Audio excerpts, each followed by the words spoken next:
তো এই কিন্তু হচ্ছে আজকে আমার আগ্রার রাত কাটানোর জায়গা। প্রায় কিন্তু 1010 কিলোমিটার অতিক্রম করে কানপুরে, প্রায় কিন্তু আধ ঘন্টা। আচ্ছা, তো এই কিন্তু হচ্ছে হোটেল গ্র্যান্ড ভিউয়ের রুম। এই কিন্তু হচ্ছে ব্যালকনির পোর্শন এবং এই হচ্ছে রুম। মানে এখন কিন্তু আমি দাঁড়িয়ে তা হচ্ছে হাওড়া স্টেশনে। আজকে 12307 হাওড়া টু যোধপুর এক্সপ্রেস করে আমি কিন্তু রওনা দিচ্ছি আগ্রার উদ্দেশ্যে। আমি কিন্তু আগ্রা ফোর্টে নামবো প্রায় 20 ঘন্টা জার্নির পর। এখন কিন্তু ঘড়ির কাঁটায় ঠিক বাজে হচ্ছে 11টা রাত্রির বেলা। 11:25 কিন্তু হাওড়া টু যোধপুর এক্সপ্রেস ছাড়বে, যেই ট্রেনটা কিন্তু আমার পেছনে দাঁড়িয়ে আছে। তো নেতাজি সুভাষচন্দ্র বোস বলেছিল দিল্লি চলো, সেইটা আমার কানে এখন এসছে, যার জন্য কিন্তু আমি দিল্লির জন্য রওনা দিচ্ছি প্রায় 1300 কিলোমিটার দূরে হাওড়া থেকে। তো এই ট্রেন জার্নিটা কেমন হচ্ছে এই ভিডিওর ভেতর কিন্তু থাকছে, তো ভিডিওটা পুরো দেখো। যদি ভালো লাগে অতি অবশ্যই কিন্তু চ্যানেলটিকে লাইক শেয়ার এবং সাবস্ক্রাইব করতে ভুলবে না। এ কিন্তু আজ আমার সাথে যাচ্ছে না, একাই যাচ্ছি দিল্লি। আমাকে নেতাজি বলেনি দিল্লি চলো, কারণ আমাকেই শুধু বলেছিল। ঠিক আছে, তো চলো দেখা হচ্ছে একদম ট্রেনের ভেতরে। এই বগিটা কিন্তু হচ্ছে আমাদের B2, আমার সিট নাম্বার কিন্তু হচ্ছে 72। এখনো কিন্তু যদিও প্রায় আধ ঘন্টার ওপর বাকি। পুরো বাথরুমের কাছে, পুরো বাথরুমের কিন্তু কাছে। ও বাবা, বিভৎস লাইন। তো এই কিন্তু হচ্ছে বাথরুম। এখানে একটা বেসিন, হ্যান্ড ওয়াশ আছে বাহ পড়েছে।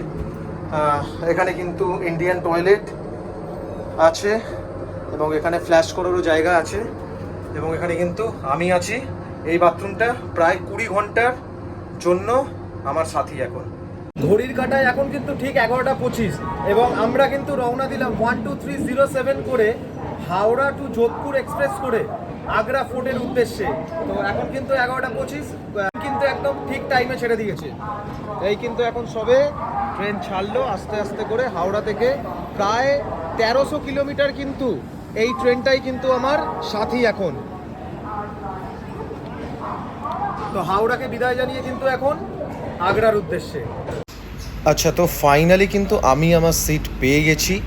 B72 এই কিন্তু হচ্ছে আমার সিট, সাইড আপার। এবং এখানে কিন্তু যেহেতু রাত্রির বেলা, তো সবাই কিন্তু ট্রেনে ওঠার পর থেকেই কিন্তু রাত্রিবেলা শোয়ার জন্য প্রস্তুতি শুরু করে দিয়েছিল। এখানে কিন্তু একটা করে বালিশ ছিল, একটা চাদর ছিল এবং ছিল কিন্তু একটা কম্বল।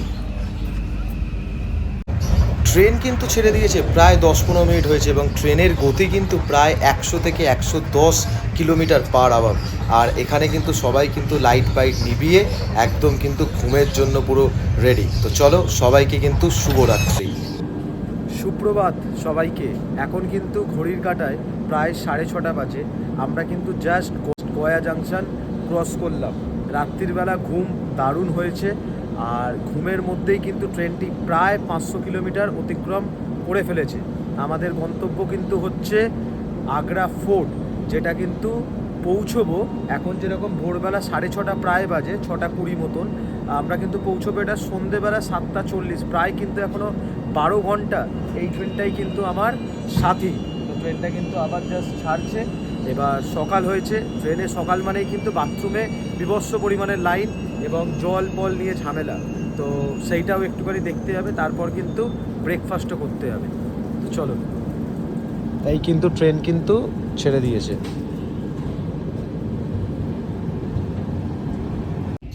স্লিপার ক্লাসে খাবার দাবারের অপশান কিন্তু খুবই কম, তাই কিন্তু আমি এখানে সকাল সকাল নিয়ে নিয়েছি ব্রেড এবং অমলেট এবং তার সঙ্গে কিন্তু বাটার, যার দাম নিয়েছিল কিন্তু 50 টাকা।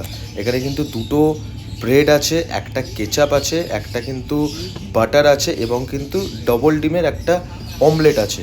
স্লিপার ক্লাসের থেকে এসি কোচে কিন্তু খাবারের অপশান কিন্তু খুবই কম, মানে হাতে গোনা হয়তো একটা কিংবা দুটো। যেই মানুষ ট্রেন চড়তে ভালোবাসে সে তারা এসি কামরায় থাকুক আর নন এসি কামরায় থাকুক, একবার না একবার হলেও কিন্তু এই দরজার সামনে হাওয়া খাওয়ার জন্য এবং কিন্তু প্রাকৃতিক দৃশ্য দেখবে বলে মানুষ দাঁড়াবেই। আর এখান থেকে কিন্তু দৃশ্যটা বেশ লাগছিল, যদিও ট্রেন কিন্তু আস্তে আস্তে চলছে এখনও। বর্তমানে ঘড়ির কাঁটায় কিন্তু এখন 8:30 সকালবেলা। আমরা কিন্তু এসে পৌঁছলাম সাসারাম জংশনে। ট্রেন কিন্তু এখন প্রায় 99, 100, 101 কিলোমিটার পার আওয়ার গতিতে কিন্তু এগোচ্ছে।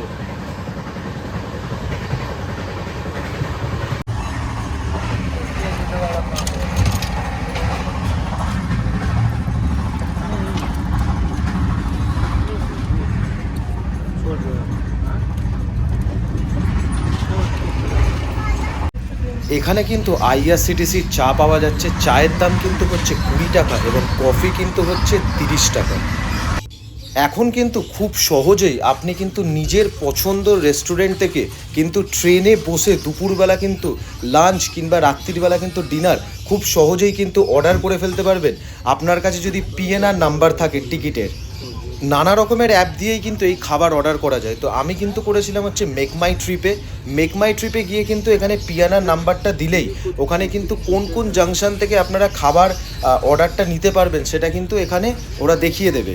এবং নিজের পছন্দ মতন একটা রেস্টুরেন্ট থেকে নিজের পছন্দ মতন খাবার কিন্তু অর্ডার করে নিয়ে এবং কোন স্টেশনে আসবে সেটাও কিন্তু অপশান সিলেক্ট করে নিলেই কিন্তু একদম পুরো খাবার চলে আসবে আপনার সিটে।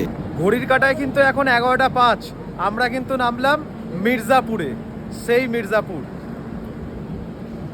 মির্জাপুর নামটা শুনলেই খুব ভয় লাগে আর কি। যাই হোক,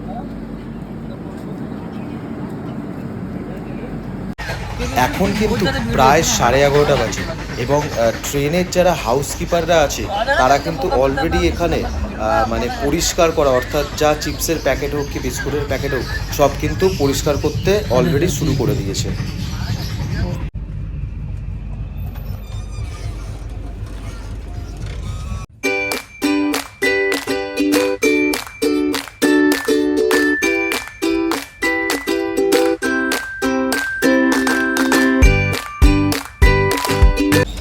প্রয়াগরাজ স্টেশন আসতেই আমার কাছে কিন্তু চলে এলো আমার সেই অর্ডার করা বিরিয়ানি।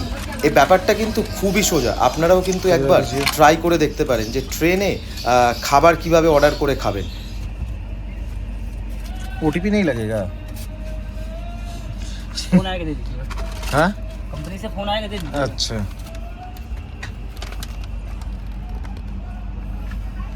তো এই কিন্তু হচ্ছে আমার 231 টাকার লাঞ্চ। এখানে কিন্তু গোলাপ জামুন আছে, রায়তা আছে, সালাড আছে এবং কিন্তু বেশ একটা মশলাদার বিরিয়ানি আছে।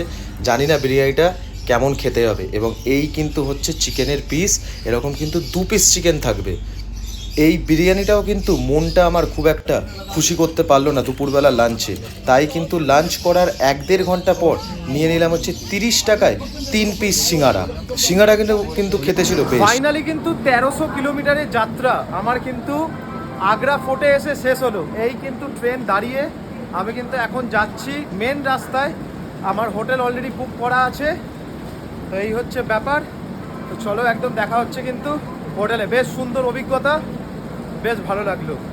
প্রায় 20 ঘন্টা journey, 1300 kilometre, Howrah to Agra fort. এই কিন্তু ট্রেন এখানে দাঁড়িয়ে, এখানে 5-7 মিনিট দাঁড়াবে, তারপর কিন্তু আবার রওনা দেবে। কিন্তু হচ্ছে আগ্রা ফোর্টের স্টেশনটা এবং আগ্রা ফোর্ট থেকে বেরিয়েই কিন্তু এখানে কিন্তু রয়েছে একদম বাটোরার দোকান এবং চারিদিকে কিন্তু পেঠা, মানে যেটাকে কিন্তু আমাদের ওখানে মোরব্বা বলা হয়। আচ্ছা, তো স্টেশনে নামার পর কিন্তু আগ্রা ফোর্টকে কিন্তু বাঁদিকে ফেলে আমি অলরেডি একটা উবের র্যাপিডো বুক করে নিয়েছি। র্যাপিডো থেকেই বুক করেছি যদিও। তো এই ভাই কিন্তু আমাকে একদম পুরো নিয়ে যাবে আমার হোটেল অবধি, যেই হোটেল কিন্তু অলরেডি বুক করা আছে।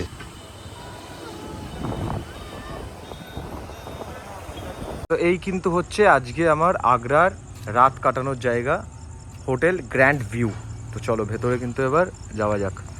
কিন্তু হচ্ছে হোটেল গ্র্যান্ড ভিউয়ের রুম। এই কিন্তু হচ্ছে ব্যালকনির পোর্শন এবং এই হচ্ছে রুমটা। এখানে কিন্তু একটা বেশ ডাবল বেডই বলা যায়, হ্যাঁ ডাবল বেড কিংবা কিং সাইজ।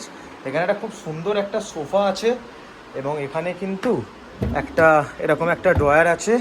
এই পাশটায় কি, আচ্ছা এই পাশটায় এমনি নর্মাল একটা কাঁচ আছে। আর এখানে একটা টিভি, এখানে কিন্তু একটা আলমারি এবং এখানেও কিন্তু একটা আয়না যেখানে আমি, আর মেনু কার্ড। এখানে ফোন করলেই কিন্তু খাবার চলে আসবে। খাবারের দাম মোটামুটি 100, 150, 200, 100 এরকমই। আর এই কিন্তু হচ্ছে একটা মোবাইল ফোন এবং এই হচ্ছে কিন্তু ব্যালকানি। ব্যালকানি থেকে যদিও ভিউটা খুব বাজে কিন্তু তাও এখান থেকে তো আর ভিউ দেখে কোনো লাভ নেই। এবং বাথরুমের পোর্শনটা দেখাই, বাথরুম কিন্তু হচ্ছে বেশ বড়, কিন্তু বেশ অনেকটা বড়। এখানে কিন্তু গিজার আছে, শাওয়ার আছে, বেসিন আছে, তো বেশ ভালো, মানে খুব সুন্দরভাবে কিন্তু ডেকোরেট করা আছে। তো আজকের ভিডিওটা কিন্তু এই অবধি। তো ভিডিওটা যদি ভালো লেগে থাকে অতি অবশ্যই কিন্তু চ্যানেলটিকে লাইক, শেয়ার এবং সাবস্ক্রাইব করতে ভুলবেন না, এবং পাশে থাকা বেল আইকনটি হিট করতে ভুলবেন না, কারণ এরপর কিন্তু আগ্রার অনেক ভিডিও আসছে খাওয়া দাওয়ার, এবং তারপর কিন্তু দিল্লিরও কিন্তু অনেক ফুড ট্যুর আসছে। তো চ্যানেলটিকে কিন্তু সাবস্ক্রাইব করতে ভুলবেন না। তো চলো দেখা হচ্ছে পরের ভিডিওতে।